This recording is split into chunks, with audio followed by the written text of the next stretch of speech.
also early on, what would you say was your biggest music influence or inspiration, or who were you listening to that made you say, you know what, I'm feeling this dude's style, or just not even like you copying them, but just like who did you listen to first that made you say, okay, I listen to rap music?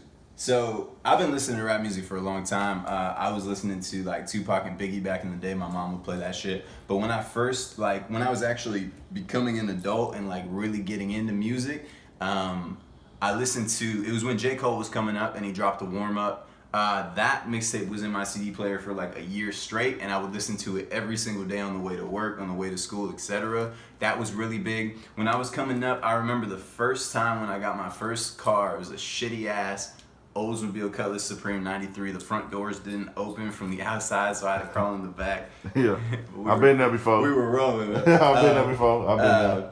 So I heard Drake for the first time on Replacement Girl with Trey Songz. Yeah.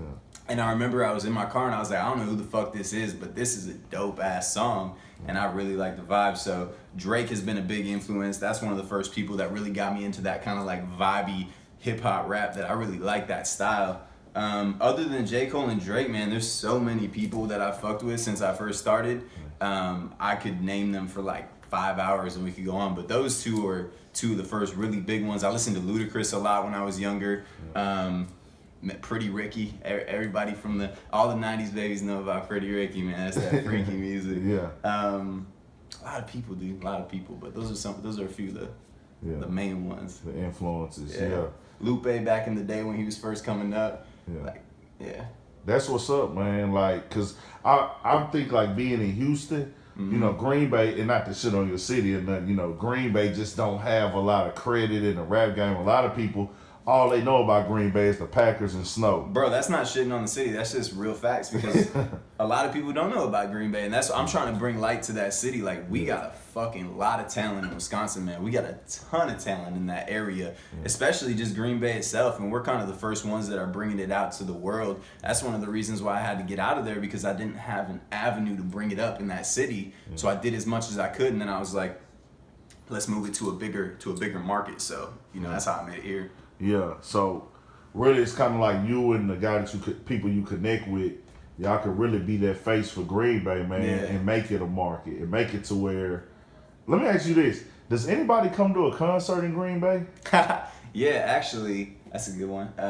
So we got, when I first started really pushing the music, when I got back to Green Bay from college, I was like 19, I think, 19 or 20. Yeah. I flunked out of college because I was making music every day, got straight F's, got back to my city, and I was like, music is what I want to do. So I put a team together, and one of the first things we said was like, okay, first we need to put out a project. So I put out a mixtape. We burned 1 to 2,000 copies of CDs on actually this computer that I have still today.